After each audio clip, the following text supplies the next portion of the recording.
जय हिंद भाई। आप सभी को देखिएगा तीनों दिन का होमगार्ड का पेपर हो चुका है 25, 26, 27 मतलब अब तक 6 शिफ्टों का टोटल पेपर हुआ है और आज जो है वो समापन हो चुका है। तो बोलिए वृंदावन बिहारी लाल की जय। अब देखिएगा इसके बाद जो जंग छिड़ेगी वो छिड़ेगी कट ऑफ को लेकर के कि क्या इसकी कट ऑफ रहने वाली है। अब यार देखिएगा आज हम अभी छोटे से शब्दों में आज हम बात कर लेते हैं कि 27 तारीख भाई देखिए 25 का बताया 26 का बताया तो 27 के साथ में भेदभाव क्यों करना, तो क्यों ना 27 को ही आज हम पूरा डिस्कस करते हैं। तो देखिएगा जितने भी विद्यार्थी जिन्होंने आज एग्जाम दिया था यूपी होमगार्ड का 2 दिन का आपको मैंने पूरा रिव्यू दिया था और एकदम एग्जैक्टली बताया था कि वास्तव में पेपर क्या आ रहा है। अब आप देखिएगा कि 27 तारीख का दोनों शिफ्टों का जो एग्जाम का लेवल था पहले हम उस लेवल पर बात कर लेते हैं। देखिए भाई एग्जाम आपने दिया मैंने नहीं दिया, पेपर आपने दिया लेकिन मैंने उसे देख लिया।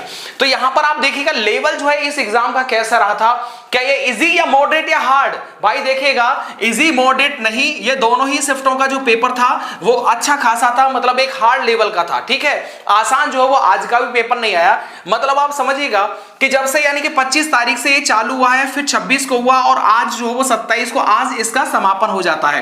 टोटल जो होता है वो 6 शिफ्ट के अंदर ये पेपर होता है और 6 शिफ्ट के अंदर एक चीज आपने देखी होगी कि लगातार 25, 26, 27 यानी तीनों ही दिन पेपर का लेवल लगभग समान आया था।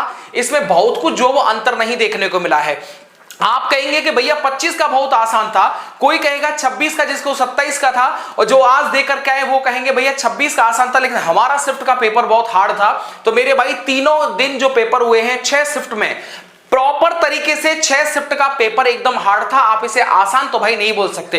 इसलिए आप देख सकते हैं कि पेपर मतलब किसी भी जिले का कोई भी विद्यार्थी हो सबके लिए वही 6 शिफ्ट में जो है 6 पेपर उनको प्रोवाइड किए गए थे और लगभग जो है आप देखेंगे कि उनका स्कोर भी लगभग समान होगा। हाँ ऐसे जरूर कुछ विद्यार्थी होंगे जो एक्स्ट्रा ऑर्डिनरी की कैटेगरी में आते हैं और उनका जो स्कोर होगा वो 60, 65, 70, 75 को क्रॉस कर गया होगा लेकिन 80 से नीचे रहा होगा। दूसरी बात अब देखिए लेवल मैंने आपको बता दिया, पेपर आपने दिया था, आप भी इससे सहमत होंगे कि राम भैया एकदम सही कह रहे हैं कि इस पेपर का जो लेवल था वो एकदम हार्ड था। अब आप देखिएगा आज का जो मिनिमम स्कोर जो विद्यार्थियों के द्वारा बताया गया और पेपर को देखने के बाद में जो मुझे समझ में आया कि आज के जो पेपर में जो स्कोर बनेगा वो लगभग पता है ज्यादातर जो विद्यार्थियों के द्वारा सूचित किया गया कि भैया आज का जो कट ऑफ था मतलब आज के पेपर का दोनों ही शिफ्टों में आप देख सकते हैं तो नॉर्मल जो बताया गया विद्यार्थियों के द्वारा वो कितना बताया गया, ज्यादातर जो मेरे पास में जवाब आए वो 55 से 58 की रेंज में आए। कितने? 55 से 58 की रेंज में आए। लेकिन मैं कह सकता हूं कि आज की मॉर्निंग और इवनिंग दोनों ही समान थी। आप इन दोनों में भाई कह नहीं सकते कि कौन सा सरल कौन सा आसान। मॉडरेट तो था ही नहीं, समझ रहे हो, मॉडरेट तो था ही नहीं। तो यहां पर इस रेंज में विद्यार्थी जो है उनके नंबर निकल के आए। लेकिन मैं वापस कहूंगा कि आज की देखो जो ये तो वो है जो मैक्सिमम विद्यार्थी हमको बता रहे हैं, लेकिन जब मैंने वो पेपर देखा तो मुझे लगा कि एक नॉर्मल विद्यार्थी भाई उसका जो रेंज होगा ना वो 50 से 60 होगा। कितना? नॉर्मल विद्यार्थी का जो रेंज होगा वो 50% से लेकर के 60% के बीच में उसका लगभग इतना रहने वाला है। विद्यार्थियों के द्वारा जब ये पेपर हो रहा था तो पेपर देने के बाद में जब मैंने उनसे जो है वो मेरे पास में भी कॉल आया और मेल पर भी उन्होंने मुझे बताया, जो मेरे उनको व्यक्तिगत रूप से भी जानता हूं, तो उनके द्वारा कहा गया कि भैया पूरा जो पेपर था वो 100% थे और 100 नंबर का 100 प्रश्न थे।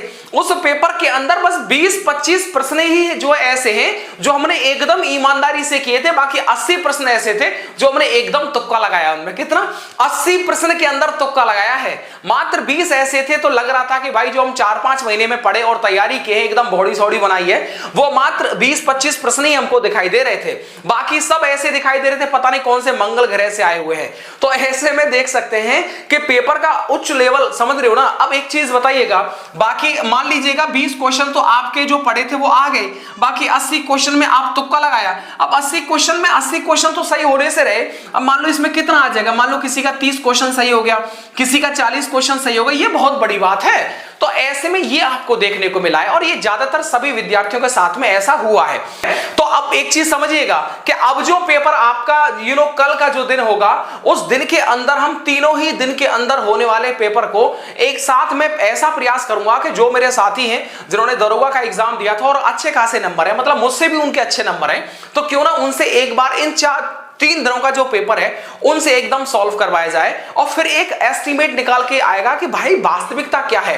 हो सकता है कि विद्यार्थी किसी का 50 नंबर है तो वो 55 बता रहा हो, किसी के 40 नंबर है तो वो 60 बता रहा हो, ऐसा भी हो सकता है। लेकिन जब तक आप खुद नहीं उस पेपर को लगाएंगे तब तक जो वो रियलिटी बाहर निकल के नहीं आएगा। अब बात करते हैं, आप देख सकते हैं कि भाई 75 जिले मतलब 75 कट ऑफ निकल के आएंगे। कितना? 75 जिले मतलब 75 कट ऑफ निकल के आएंगी। और आपको ये समझ में आना चाहिए कि ज्यादातर बेरी आपको बहुत कम देखने को मिलेगा, बहुत ही कम जो वो अब देखेगा।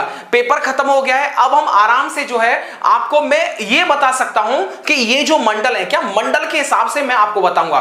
क्योंकि आप मान लीजिएगा आपने एक जिला ले लिया, सहारनपुर, बिजनौर, बागपत, शामली ले लिया, और एक ले लिया आपने लखनऊ ले लिया, या फिर श्रावस्ती ले लिया, या फिर प्रतापगढ़ ले लिया, बात नहीं बन पाएगा। आप मंडल वाइज चलेंगे, क्या एकदम मंडल वाइज चलेंगे और प्रयास करेंगे कि उस मंडल का जितने भी आपका स्कोर रहा होगा आप अपने जिले का कमेंट करके बता सकते हैं। ठीक है, तो ये इससे क्या होगा कि आपको क्षेत्र वाइज पता चलता रहेगा कि आपका नंबर जो उस क्षेत्र में, उस डिस्ट्रिक्ट में लगभग विद्यार्थियों का कितना है। तो ये तो बात है। अच्छा देखिएगा, एक चीज और मैं कहना चाहूंगा दोस्त, पेपर आपका जैसा भी हुआ हो अब हो गया एकदम, अब आपको टेंशन नहीं लेना है। अब तैयारी जो आपका रथ है ना, वो रथ किसी बस मैं क्या बोला हूं, रथ जो अब किसी के ऊपर चढ़ाना नहीं है, उस रथ की दिशा मोड़ देनी है यूपी पुलिस कांस्टेबल में। और एक और चीज मैं कहना चाहूंगा कि ऐसे विद्यार्थी जो इस एग्जाम को दिए हैं और उनका नंबर बहुत अच्छा नहीं आया है, वो कतई भी ये मत सोच लेना कि आप दरोगा या कांस्टेबल नहीं बनोगे। सच्चाई ये है कि भाई साहब मैं बता रहा हूं, ये जितने भी विद्यार्थियों ने एग्जाम दिया है उनमें से 20% ऐसे विद्यार्थी होंगे जो यूपी पुलिस कांस्टेबल बनेंगे और यूपी एसआई बनेंगे। बात आ रहा है समझ में? सिर्फ इस एग्जाम से आप अपनी नॉलेज को जो वो चेक नहीं कर सकते कि आपकी नॉलेज क्या है। जब सिलेबस ही आपका, भाई देखो आप और हम क्या कर सकते हैं कि जो भर्ती बोर्ड के द्वारा दिया गया सिलेबस है, आप सिर्फ उसी पर तो कंट्रोल कर सकते हैं। एक टीचर, एक संस्था क्या पढ़ाएगा, जो उसके सिलेबस में वही पढ़ाएगा। अब सिलेबस में सीधी बात है कि एक टॉपिक तो होता है, वही टॉपिक एसआई का है, वही कांस्टेबल का है, वही दरोगा का है, वही होमगार्ड का है। अब बात समझिएगा कि एक होमगार्ड लेवल का जो पेपर होगा उसके लिए होमगार्ड लेवल का ही पढ़ाया जाएगा, ना कि वो दरोगा या फिर यूपीपीसीएस का लेवल पढ़ाएगा।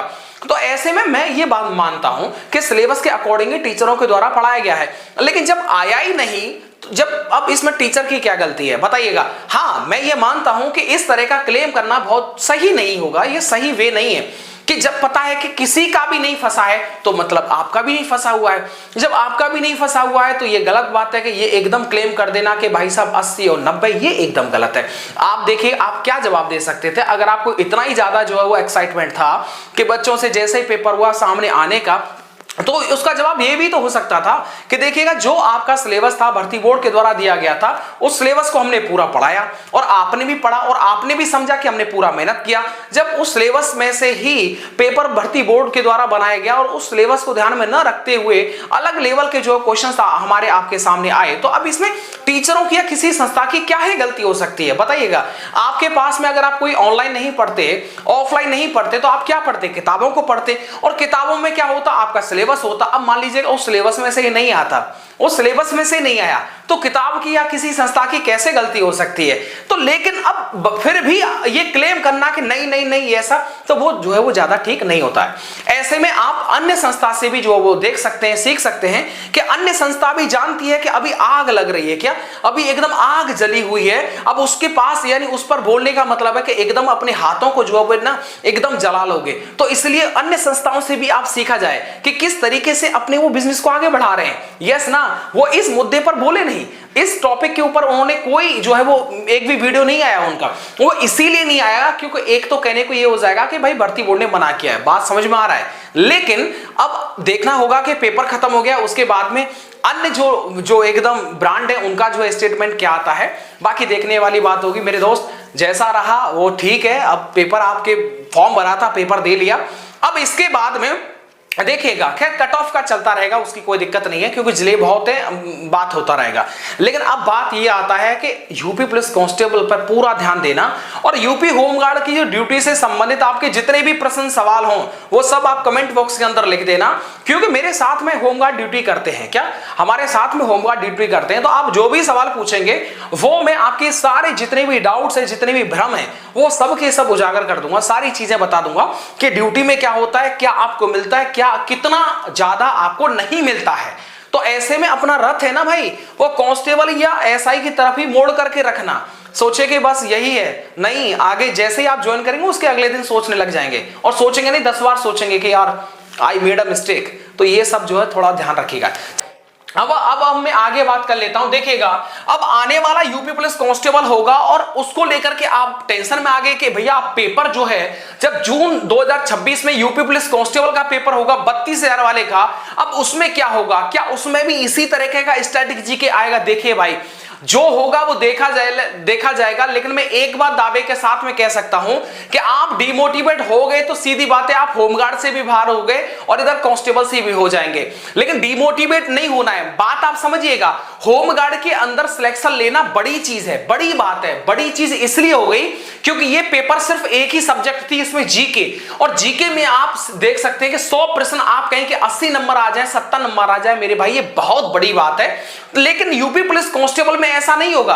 अगर आप जीके को भी साइड में कर देंगे ना, तो 3 सब्जेक्ट इतनी रहेंगी कि आउट ऑफ 300 यानी 300 में से आपका 240 230 के आसपास आप पहुंच सकते हैं, और वही जो है आपको चयन मतलब अंतिम चयन सूची में डाल देगा। समझ में बात आ रहा है ना? तो ऐसे में यूपी पुलिस कांस्टेबल को लेकर के आप अपनी तैयारी पर बिल्कुल भी संदेह और भ्रम मत करना। मैं मानता हूं कि यूपी होमगार्ड के अंदर जो लेवल पूछा गया है, जो क्वेश्चंस का लेवल आया है, वो सच में बहुत ज्यादा हार्ड है, उसे आप इजी नहीं कह सकते। लेकिन यूपी पुलिस कांस्टेबल का जीके कितना भी हार्ड आ जाए, क्या 38 क्वेश्चन जो वो लगभग 38 क्वेश्चंस आपके जीके के यूपी पुलिस कांस्टेबल में पूछे जाते हैं। तो ऐसे में आप कितना भी कम से कम कमजोर रहा, क्या कितना भी कम से कम कमजोर रहा, इसमें आराम से जो है 15 क्वेश्चंस आप एकदम सही कर देंगे। कितना? 15 क्वेश्चंस भाई एकदम सही कर देंगे। तो इसलिए मैं आपसे बोल रहा हूं, बाकी आपका मैथ है, रीजनिंग है और हिंदी है, उस पर आप अच्छे से पकड़ बना लीजिएगा, वो आपके कंट्रोल में भी हो सकते हैं, ठीक है? तो ऐसे में वो आपका स्कोर जो है 220 क्रॉस करा देगा। चलिए मिलता हूं आपको नेक्स्ट वीडियो के साथ। वीडियो को देखने के लिए आप सबका बहुत बहुत शुक्रिया। Thank you.